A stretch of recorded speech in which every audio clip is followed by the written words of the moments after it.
The turkey was perfect, golden brown, juicy, exactly how Michael had loved it since he was 5.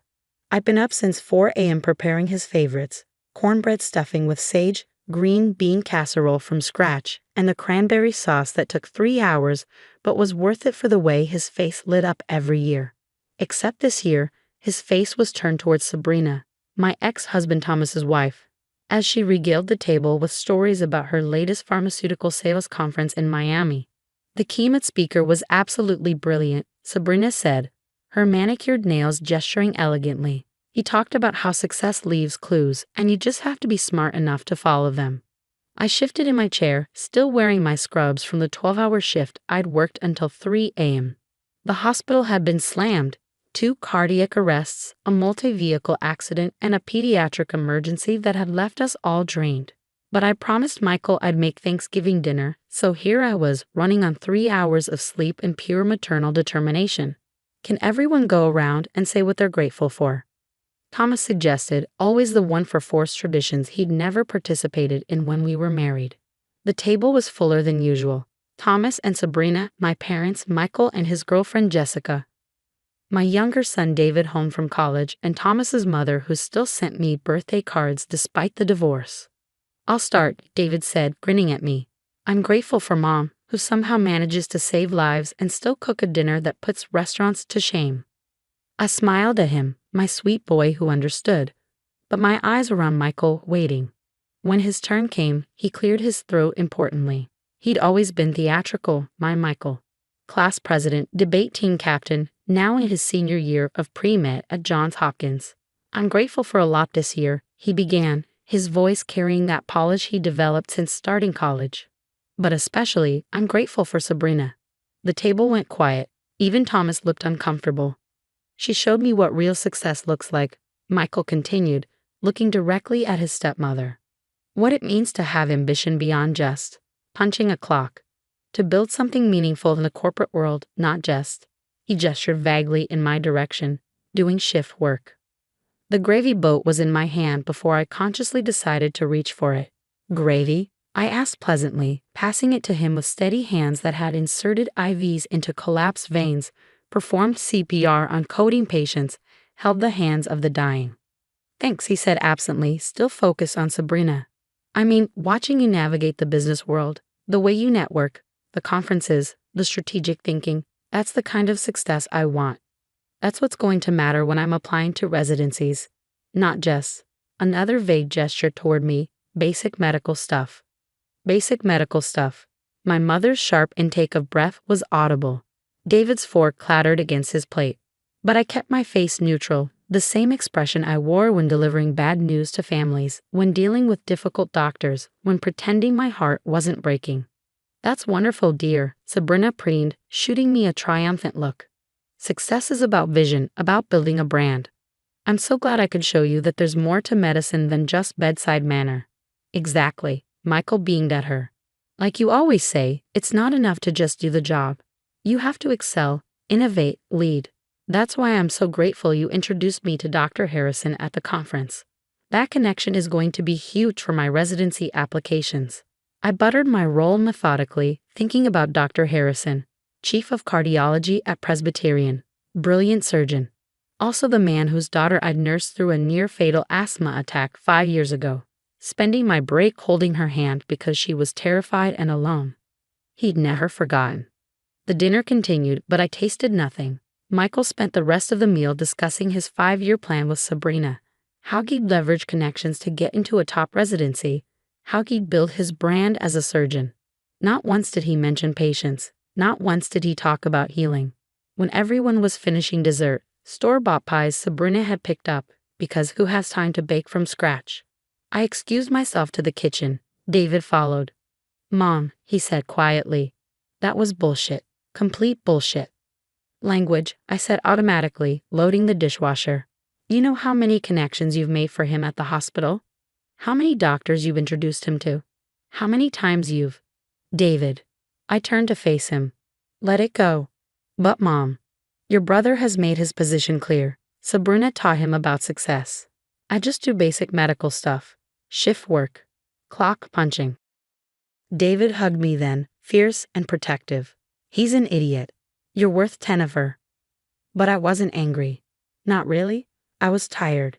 26 years of raising Michael, of sacrificing, of working extra shifts to pay for his pre-med courses, his NCAT prep, his application fees. 26 years reduced to basic medical stuff. After everyone left, I sat in my living room with a cup of tea, still in my scrubs.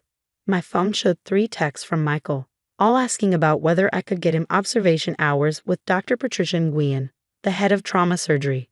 I didn't respond. Monday morning came with its usual chaos. I was charge nurse in the ER, managing a full board and a skeleton crew. But between patients, I made some calls. First to Dr. Nguyen. Patricia, it's Linda. About those observation hours we discussed for Michael. Oh, Linda. Yes, I have them scheduled starting next month. How is he doing? Actually, that's why I'm calling. I think there's been a misunderstanding. I won't be able to facilitate those hours after all. A pause. Is everything all right? Everything's fine. I just realized I've been overstepping. His stepmother is handling his career development now. I should have mentioned that earlier. His stepmother? Sabrina from pharmaceutical sales. Patricia's voice cooled. She called me last month trying to network. Spent 20 minutes talking about synergy and leveraging opportunities. I had to fake an emergency to get off the phone. Well, she's shown him what success looks like, apparently. I just do shift work. Patricia was quiet for a moment. I see. Well, if that's the case, I'll cancel those observation hours. My schedule is quite full anyway. One by one, I made similar calls. To James in orthopedics, who'd agreed to let Michael shadow him. To Maria in pediatrics, who'd offered to write a recommendation letter. To Robert in neurology, who'd been saving a research assistant position for Michael. Each conversation was similar. Each doctor remembered why they'd agreed to help. Because of our relationship. Because of times I'd gone above and beyond for their patients. Because they trusted my judgment about my son's potential. And each one understood immediately when I explained the situation.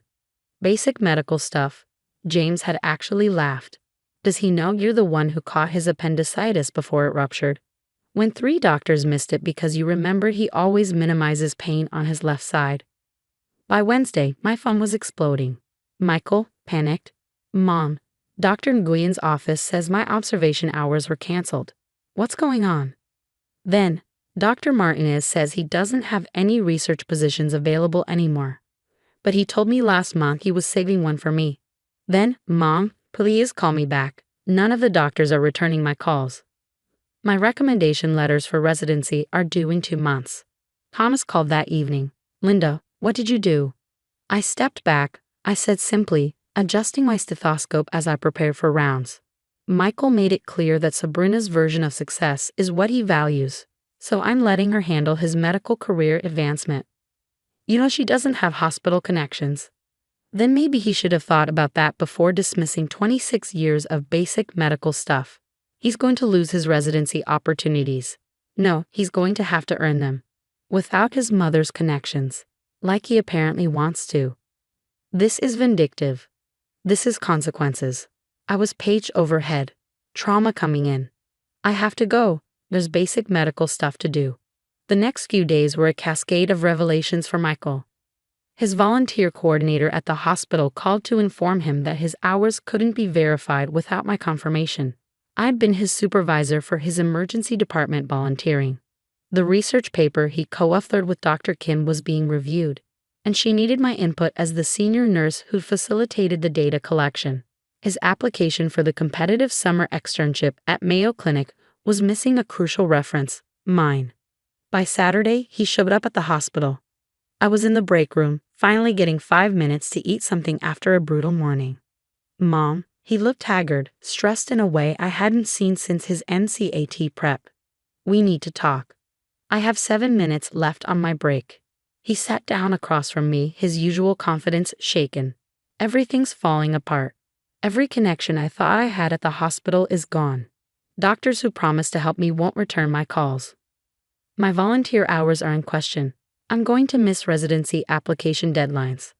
Have you talked to Sabrina? I'm sure her pharmaceutical connections could help. His face flushed. This isn't funny. I'm not joking. You said she showed you what success looks like. So let her show you how to succeed without your mother's basic medical stuff connections. Mom, I'm sorry. Okay? I'm sorry for what I said at Thanksgiving, but you can't destroy my medical career over one stupid comment. I'm not destroying anything. I unwrapped my granola bar. Lunch was a luxury we rarely got in the ER. I'm simply removing myself from your career equation. You made it clear that my type of work, my connections, my world isn't the kind of success you value. So find your own way. I can't? Don't you get it? Every door that was open to me was because of you. Dr. Nguyen only agreed to mentor me because you saved her nephew when everyone else wrote him off as drug-seeking. Dr. Martinez offered me the research position because you've been his go-to nurse for 15 years. Even my volunteer hours, I only got premium shifts in the ER because you vouched for me. I took a bite of my granola bar. So those connections from basic medical stuff suddenly matter. Mom, please. My pager went off. Emergency department needed all hands. I stood up. Michael, I love you. I'll always love you. But you're 22 years old. You publicly dismissed my career, my connections, my entire professional life as beneath you. Well, now you get to build your own career without it. This could ruin my future.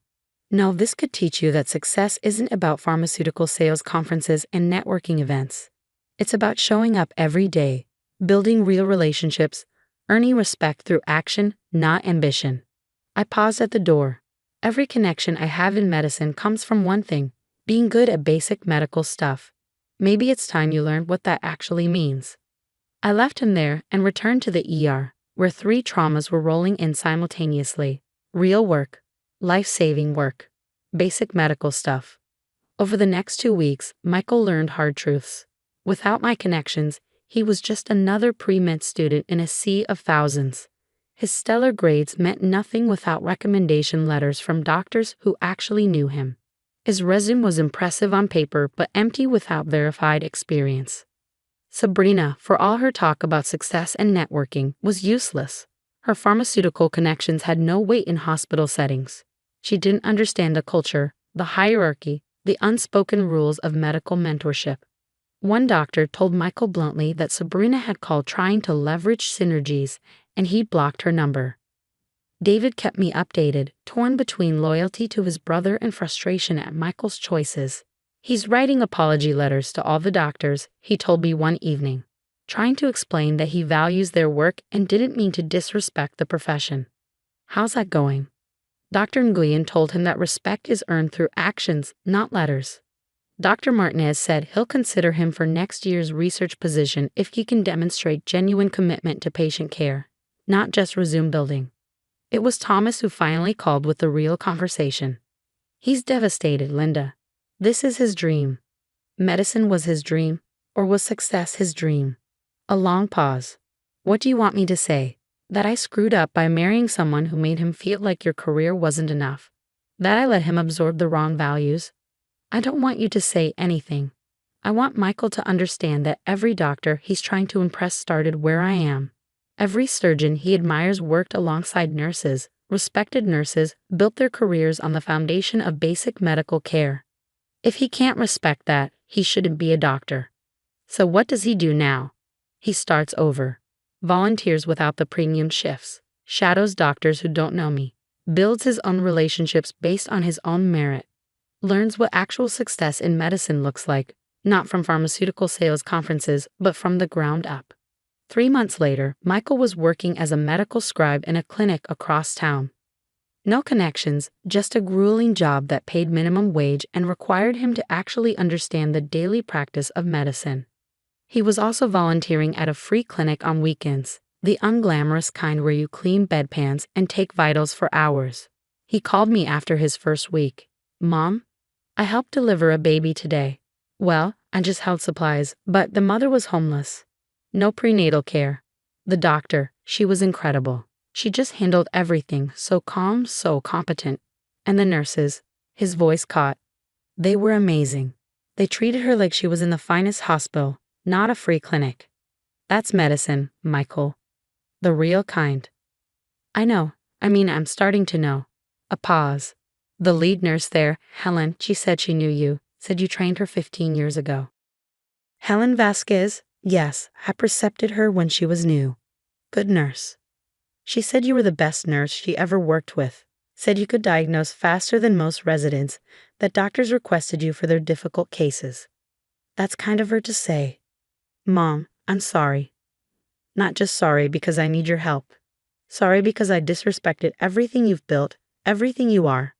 Sabrina shows success at conferences and sales meetings. You show success every time you save a life, every time you train a new nurse, every time a doctor trusts your judgment over their own. What are you asking me, Michael? Nothing. I mean, I'm not asking for your connections back. I need to earn my own way. But maybe you could teach me what real medicine looks like, what being basic medical stuff really means. I thought about it, my boy, humble but learning. You know I work Sunday nights. If you want to volunteer the ER, really volunteer, not resume build, I could put in a word. You'd start at the bottom. Cleaning rooms, stocking supplies, maybe eventually helping with basic patient comfort. I'd like that. I'd really like that. 6 months later, I watched Michael hold a patient's hand while I started an IV. The patient was scared, combative, but Michael talked quietly about baseball until the man calmed down enough for me to find a vein. Good job, Dr. Martinez said, passing by. Both of you. After the patient was settled, Michael found me at the nurse's station. That was incredible. The way you found that vein when his blood pressure was so low. How did you know to go for the foot? Experience, 26 years of basic medical stuff. He grinned, and for the first time in a year, it reached his eyes. Best education I could ask for. Sabrina still comes to family dinners, still talks about pharmaceutical sales like it's curing cancer. But Michael doesn't hang on her words anymore. Instead, he asks me about differential diagnosis, about patient care, about the art of medicine that can't be taught in conferences or networking events. His residency applications are due next year. He'll have fewer prestigious names on his recommendations, fewer fancy research positions, but he'll have something better, genuine experience, real mentorship from doctors who respect him for his work ethic, not his connections. And most importantly, he'll have learned that success in medicine isn't about who you know at conferences. It's about showing up for every shift, every patient, every basic medical stuff moment that actually saves lives. Sometimes the best gift you can give your children is letting them fail, letting them see what their choices really cost. Even when it breaks your heart, even when it risks their dreams. Especially then. Because real success, in medicine or anywhere else, isn't handed to you at pharmaceutical conferences. It's earned in 12-hour shifts, in small moments of compassion, and the basic stuff that actually matters. And that's a lesson worth learning, even if it takes losing everything to understand it.